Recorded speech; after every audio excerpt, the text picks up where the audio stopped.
할렐루야. 여러분 반갑습니다. 지난 한 주도 여러분 하나님의 은혜 가운데 잘 지내시고, 한 주가 아니죠. 어느덧 2025년도 반년이 지났습니다. 그리고 남은 후반기가 시작됐는데요. 돌아보면 다 모든 것이 주의 은혜인 줄로 믿습니다. 새로 시작하는 남은 후반기도 우리가 믿음 안에서, 은혜 안에서 하나님이 원하는 믿음의 삶을 승리하는 여러분 모두가 되시기를 주님의 이름으로 간절히 축원합니다. 우리 옆에 분과 인사 나눌까요? 하나님은 당신을 사랑하십니다. 잘 나오셨습니다. 사랑하고 축복합니다. 네, 감사합니다. 저는 오늘 집사님이 봉독한 마태복음 17장 1절에서 9절까지 말씀을 가지고 변화산의 의미라는 제목으로 여러분과 함께 말씀을 나누고자 하는데요. 오늘 말씀은 사실 교회를 어느 정도 다녀보면 익히 들었던 말씀이기도 합니다. 예수님이 베드로와 야고보와 요한이라고 하는 세 명의 제자들 데리고 산에 올라가셨어요. 근데 산에 올라가서 예수님이 큰 변화를 가져오죠. 그래서 그곳에서 제자들은요, 세 가지의 큰 광경을 목격하게 됩니다. 첫째는 예수님의 얼굴이 해같이 빛나는 거예요. 그리고 예수님의 옷이 빛과 같이 아주 깨끗이 휘어졌다는 거예요. 놀라운 경험입니다. 또 하나는 예수님 옆에 모세와 엘리야가 나타나서 예수님과 이야기하는 장면이에요. 성경으로만 들었던 모세와 엘리야를 직접 예수님과 함께 목격하니 제자들이 얼마나 놀랐겠습니까? 또 하나는 구름 사이에서 하나님의 음성이 들리는 거예요. 이는 내 사랑하는 자요 내 기뻐하는 자니 너희는 그의 말을 들으라 하며 하나님의 말씀이 주어지는 거예요. 그래서요, 성경학자 핸드릭스는 이 변화산의 사건을 말하면서 이 사건은 제자들에게 다시금 예수 그리스도에 대한 확신과 용기를 주시기 위함이며, 그리스도에게는 고난을 이기는 힘을 얻기 위한 하나님의 섭리의 사건이다라고 이야기를 해요.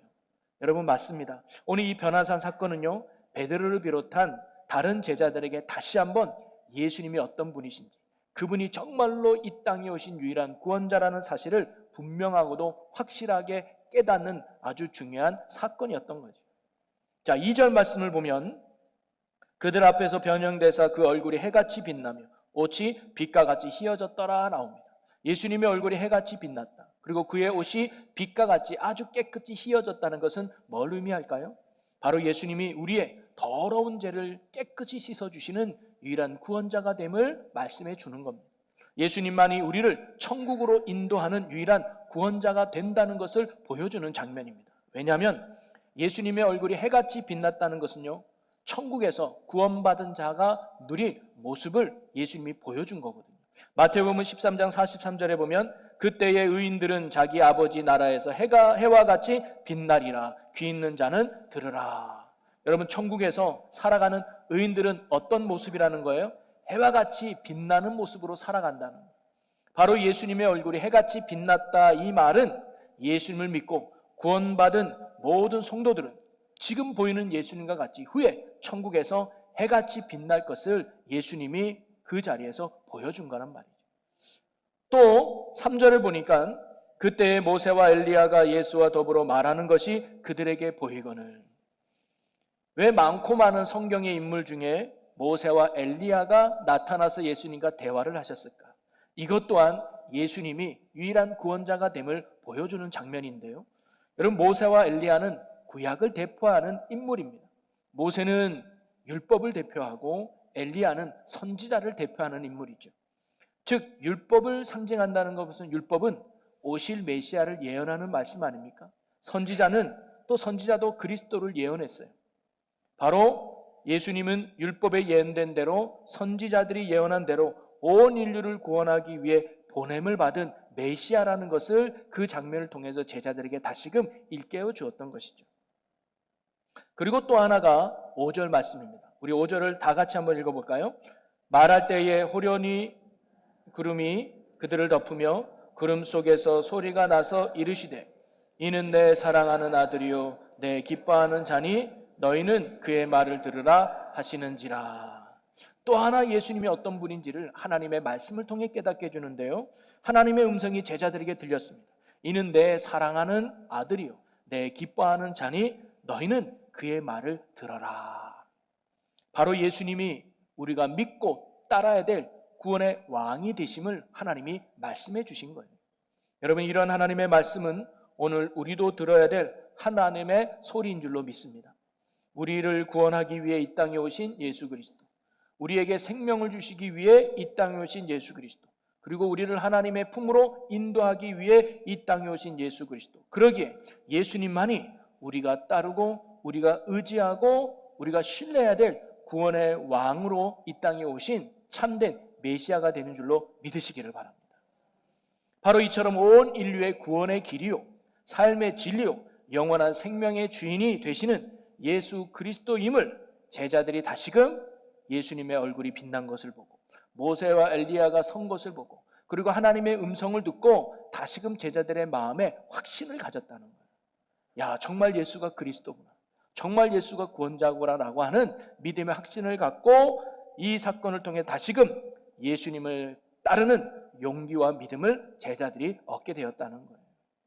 그러면서 오늘 사건은요, 분명 예수님이 유일한 구원의 길이요, 삶의 진리요, 생명의 주인이 되신다는 것을 보여주는 분명한 사건이지만 오늘 사건은 그것으로만 끝나지 않고 예수님이 변화된 모습 속에서 오늘날 예수님을 믿고 살아가는 우리가 어떠한 삶을 살아가야 되는지를 오늘 이 사건이 우리에게 가르쳐주고 있다고 저는 생각됩니다.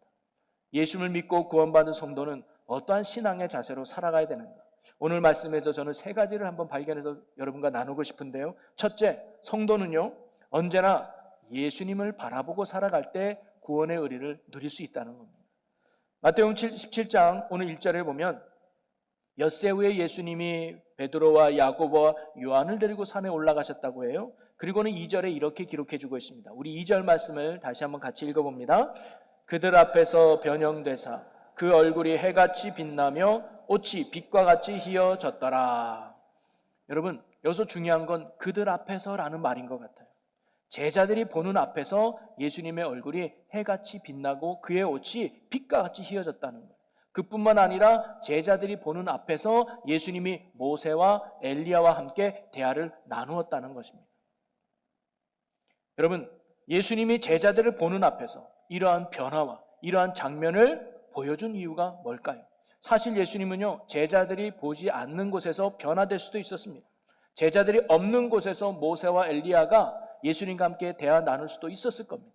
그런데 성경은 어떻게 보면 일부러 제자들이 보는 앞에서 제자들이 보라고 예수님이 이렇게 변화되고 또 이런 위대한 장면을 보여줬는지 모릅니다. 이렇게 제자들 앞에서 이러한 변화를 보여준 이유가 뭘까요? 그것은요, 너희가 이 땅에서 구원을 누리고 너희가 이 땅에서 하나님의 나라를 누리는 참된 비결이 어디 있는가? 바로 구원자 되시는 예수 그리스도를 바라보는 데 있다는 것을 예수님이 지금 가르쳐 주시는 거예요. 예수님을 바라볼 때 예수님이 변화되고 예수님을 바라볼 때 모세와 엘리야가 함께 했던 것처럼 우리의 삶이 예수 그리스도를 날마다 바라볼 때 그분으로부터는 구원과 생명의 삶을 우리가 누릴 수 있다는 거예요. 여러분, 신앙생활이 무엇입니까? 구원이 주님께 있음을 믿고 날마다 예수 그리스도를 바라보는 것이 신앙생활입니다. 생명이 예수님께 있음을 믿고 날마다 예수 그리스도를 바라보며 사는 것이 신앙생활입니다. 그럴 때 우리의 삶에 예수 그리스도를 통한 생명과 구원의 역사가 우리의 삶에 일어나게 될 줄로 믿습니다. 제자들이 예수님을 바라볼 때 예수님이 변화되었다는 거죠. 여러분, 이러한 영적 진리와 교훈은요, 우리가 노아를 통해서도 깨달을 수가 있습니다. 이 노아가 방주를 만들잖아요. 방주를 만들 때 하나님이 창문은 하나만 만들라고 합니다. 그런데 그 창문을 어디에다 만드느냐? 가장 위에 하늘을 향해서 만들라고 해요. 그래서 그 창문을 통해서는요, 하늘밖에 볼 수 없는 거예요. 그래서 홍수가 다 끝났을 때 이 노아가 물이 말랐는지 물이 안 말랐는지 볼 수가 없었어요. 그래서 비둘기를 날려보내지 않습니까? 그래서 비둘기가 아무것도 가지고 오니까 아직도 안 말랐구나. 그런데 비둘기가 잎을 가지고 오니까 이제 나무가 자라서 꽃이 폈구나 하면서 그때서야 비로소 땅으로 나올 수 있지 않았습니까? 창문이 하나고 그리고 위로 하늘만 바라보게 만들었다는 이유는 무엇일까요? 왜 하나님이 그렇게 창문을 만들라고 했을까요? 그것은요, 노아에게 너는 하나님만 바라보고 살아라, 그런 의미가 창문 속에 담겨져 있는 거예요. 여러분, 만약에 창문이 옆으로 나 있다고 한번 생각해 봅시다. 물론 그때는 유리가 없었으니까 그냥 통으로 이렇게 뚫려 있었겠죠. 그런데 아마 비가 내리는 게 보였을 거예요. 점점점 집이 잠기는 것도 보였을 거예요. 사람들이 허우적거리며 살려달라고 하는 몸부림치는 것도 보였을 겁니다. 그래서 죽은 시체들이 둥둥 떠다니는 것도 보였을 거예요. 얼마나 무서웠을까요? 그리고는 배가 떠다니면서 산에 부딪힐 수도 있는 거 아니겠습니까? 나무가 방주에 부딪힐 수도 있잖아요. 그러니까 창문을 볼 때마다 이거 배가 가라앉는 거 아니야? 배가 저 산에 부딪히는 거 아니야? 이러다가 큰일 나는 거 아니야? 여러 가지 불안과 염려와 두려움 속에 살아가지 않았을까요? 이런 노아의 연약함을 아셨기에 하나님은 아예 옆으로 세상을 보낸 눈을 가로막은 거예요.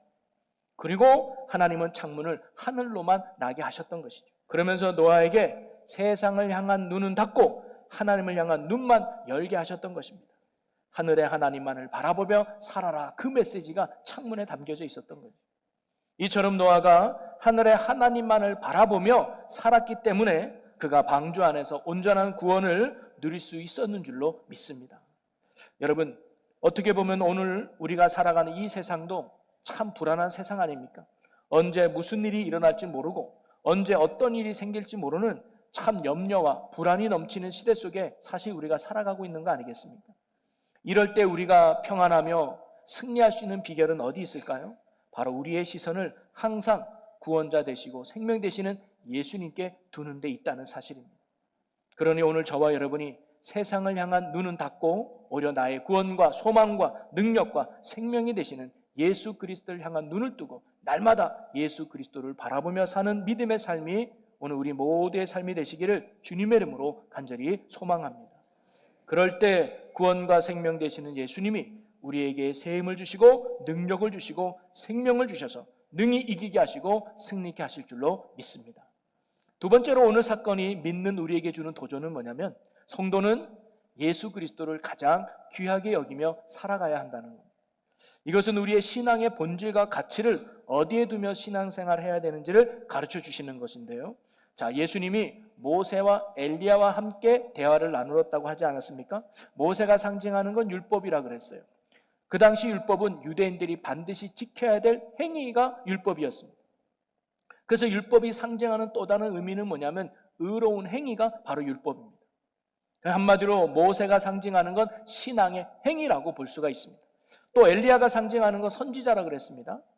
근데 선지자 중에 엘리야는 능력의 선지자예요. 가장 많은 능력을 행했던 게 엘리야거든요. 우리가 알다시피 3년 반 동안 비가 내리지 않을 겁니다 했더니 정말 비가 내리지 않아요. 그리고 3년 반 후에 비가 내리게 해달라고 기도했더니 정말 비가 내려요. 그리고 사르밧 가부가 그 3년 반 동안 가루와 기름이 마르지 않도록 역사하셨던 게 바로 엘리야입니다.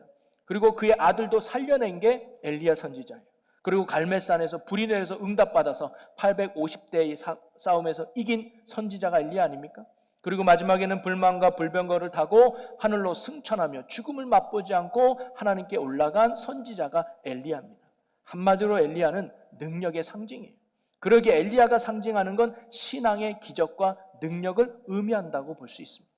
자, 이처럼 모세가 상징하는 신앙의 행위와 엘리야가 상징하는 신앙의 능력은 어찌 보면 우리가 신앙생활할 때 참으로 중요하게 여기는 것들이죠.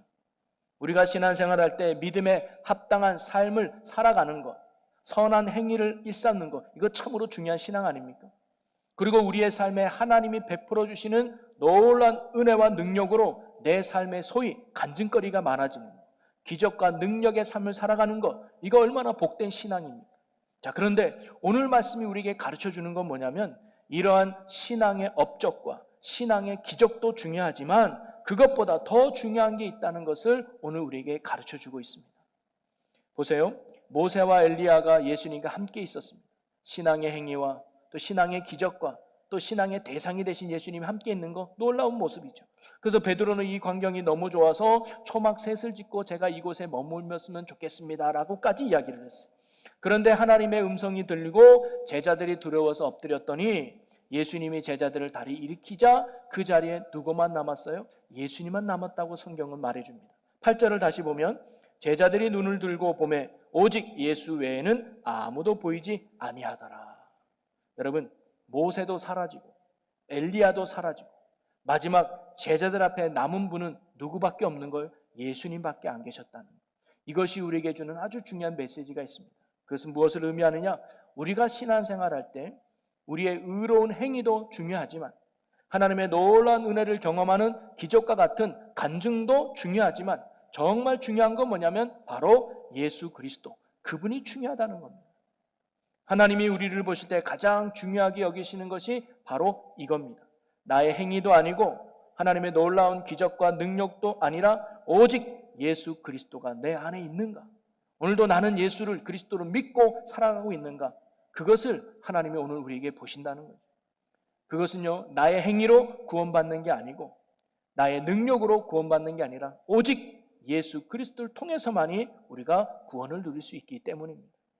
여러분, 그러기에 우리가 신앙생활할 때 정말로 중요하게 여겨야 할 것, 가치 있게 여겨야 될 것은 뭐냐면 내가 무엇을 했느냐라고 하는 신앙의 업적과 행위가 아닙니다. 무엇을 내가 경험하고 누렸느냐라고 하는 신앙의 간증과 축복이 아닙니다. 신앙생활에서 정말 중요한 건 내가 예수 그리스도를 온전히 믿고 있는가? 내 안에 예수 그리스도가 계시는가? 내가 그분 안에 머물고 있는가라고 하는 예수 그리스도가 신앙의 가치가 돼야 된다는 거예요. 그래서 어떤 신학자는요, 오늘날 한국교회 성도들의 가장 큰 위기는 다름이 아니라 예수 그리스도가 사라져가는 데 있다라고 지적을 했습니다. 성도들에게 신앙의 행위는 넘쳐납니다. 성경 공부도 있고 봉사도 있고 헌신도 있고 참 나는 신앙의 업적을 많이 쌓아가려고 해요. 그리고 축복과 간증도 많습니다. 나는 이런 기도 응답 받았어요. 나는 이런 은혜를 받았어요. 소위 간증도 넘쳐납니다. 그러나 복음 되시는 예수 그리스도가 내 안에서 사라진다. 복음 되시는 예수 그리스도 안에 머무는 신앙의 핵심이 내가 멀어져 간다면 그것이 바로 신앙의 가장 큰 위기가 된다는 거예요. 여러분, 오늘 변화산에서의 사건이 바로 우리에게 그것을 가르쳐 줍니다. 우리의 신앙에서 정말 중요한 것은 내가 얼마나 많은 일을 하고 남겼느냐는 업적이 중요한 게 아니고 내가 얼마나 많은 기적과 능력을 행했는가가 중요한 것이 아니라 바로 복음 되시는 예수 그리스도를 내가 온전히 믿고 있는가, 내가 오늘도 그분 안에 살아가고 있는가, 그것이 중요하다는 거예요. 마지막에 주님이 보시는 건 예수 그리스도뿐이라는 겁니다. 그러니 오늘 저와 여러분이 참된 복음이 되시는 예수 그리스도를 잃어버리지 말고 그 무엇보다 예수님을 가장 귀하게 여기며 그분 안에서 살아가는 참된 믿음의 삶이 저와 여러분의 신앙이 되기를 주님의 이름으로 간절히 축원합니다. 그리고 마지막으로 오늘 말씀을 통해서 도전받는 건 뭐냐면 성도는 복음을 들고 세상 속으로 내려가야 한다는 거예요. 자, 오늘 베드로는요, 변화산에서 정말로 놀랍고 신기한 광경을 목격했습니다. 예수님이 변화되고 성경에서만 보던 모세와 엘리야를 직접 눈으로 보고 심지어 하나님의 음성까지 듣는 놀라운 광경을 목격하죠. 그래서 베드로가 너무 좋았어요. 그래서 예수님, 나는 여기서 살고 싶습니다. 초막 셋을 지어서 하나는 예수님, 하나는 모세, 하나는 엘리야를 위해서 만들어 놓고 나도 여기서요 그분들과 함께 평생 살고 싶습니다 라고 이야기해요. 얼마나 은혜가 충만했는지 내려가기 싫다는 거예요. 자, 그런데 예수님은 제자들과 함께 어떻게 하셨는가? 9절 말씀을 보면 그들이 산에서 내려올 때에, 여러분, 예수님은 소위 은혜 받은 제자들, 소위 기쁨이 가득 찬 제자들, 소위 믿음이 확실한 그 제자들을 산 위에 그냥 두지 않으셨습니다. 그들을 데리고 산 아래 내려오셨다는 거예요. 이것은 뭘 의미합니까? 왜일까요? 믿음에 굳게 서고 은혜 받고 능력으로 살아갈 제자들이 진짜 살아갈 땅은 어디냐? 은혜 받은 산 위가 아니라 은혜가 필요한 사람이 있는 산 아래가 살아가야 될 땅이라는 거예요. 그곳에 가서 예수 그리스도를 전하고 복음을 증거할 사명이 제자들에게 있었던 거죠. 여러분, 주님은 우리가 예수님을 향한 분명한 믿음과 확신 속에 날마다 살아가기를 원합니다. 그리고 또한 우리가 주님의 크신 놀라운 은혜 속에서 살아가기를 원하십니다. 그러나 믿음을 갖게 하시는 것도 은혜 받게 하는 것도 그 자체가 중요한 것이 아니라 바로 예수님은 우리가 그 믿음을 가지고 그 받은 은혜를 가지고 세상 속으로 내려가서 복음으로 그들을 살리는, 복음으로 그들을 구원하라는 사명을 감당하기를 예수님이 원하신다는 거예요. 그 사명을 감당하라고 때로 우리에게 믿음 주시고 은혜 주시고 축복 주시고 역사해 주신다는 거예요. 그러면서 우리가 진정 복음을 가지고 믿음으로 살아가야 할 땅은 교회가 아니라 바로 세상임을 가르쳐 주신 것입니다. 사랑하는 성도 여러분, 예수님은 우리가 세상의 빛과 소금이 되라고 말씀하셨잖아요. 교회 안에서 우리끼리 빛이 되고 소금이 되라고 말씀하신 게 아니라 어둠 속에 살아가는 그들에게 빛이 되기 위해서, 썩어져가는 그들에게 살리는 생명이 되게 하려고 우리를 세상 속에 보내신다는 거예요. 그래서 빛과 생명이 되시는 예수 그리스도를 전하고 우리의 손을 잡고 예수님은 지금도 세상으로 내려가기를 원하신다는 거예요. 여러분, 이러한 예수님의 손을 뿌리치지 말고 오히려 이러한 예수님의 손을 붙잡고 세상 속으로 탐대히 나아가 예수 그리스도의 생명의 복음의 삶을 살아가는 저와 여러분의 귀하고 복된 삶이 되시기를 주님의 이름으로 간절히 축원합니다. 은혜를 받은 자리에만 머무는 것이 아니라 이제는 그 받은 은혜로 세상에 나아가 세상을 섬길 수 있는 주님의 선한 기쁨의 종들이 되는 저와 여러분 모두가 되시기를 주님의 이름으로 간절히 축원합니다. 여러분, 말씀을 정리하면요, 오늘 제자들은 산 위에 올라가서 놀라운 광경을 목격했습니다.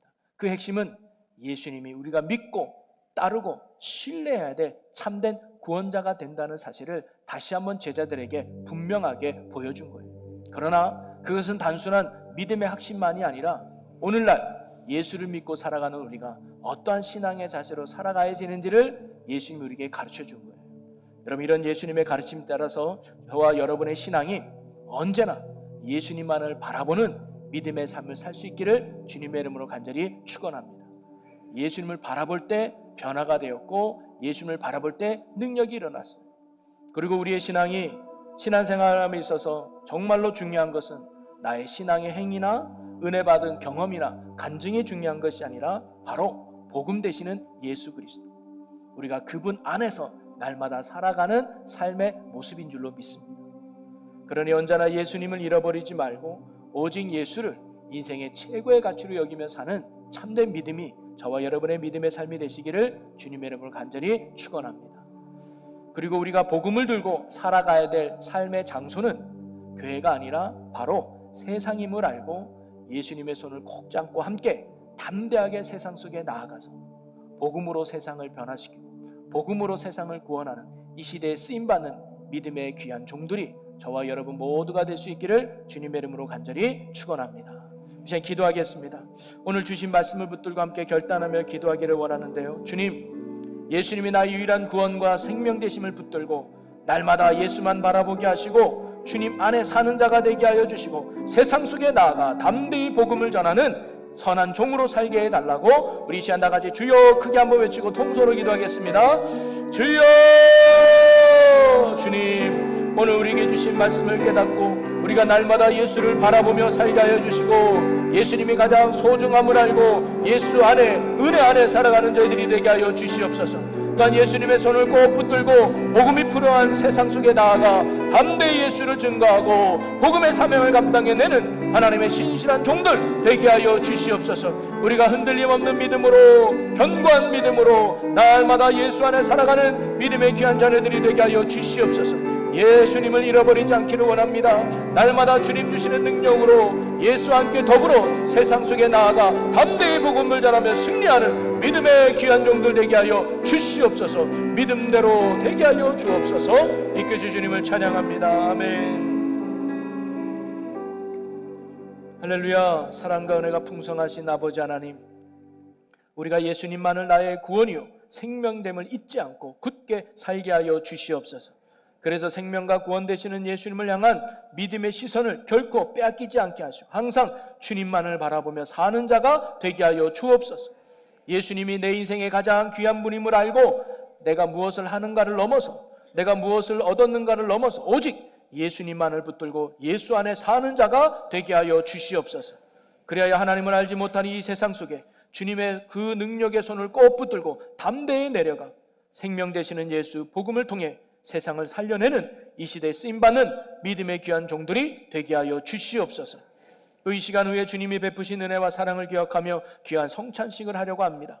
나를 위해 십자가에 죽으신 그 주님의 사랑을 기억하고 오늘도 함께 하신 그 주님의 능력을 새롭게 깨닫는 놀라운 은혜의 시간이 되게 하여 주시옵소서. 우리의 참된 구원과 생명이 되시는 우리 주 예수 그리스도의 이름으로 기도하옵나이다. 아멘.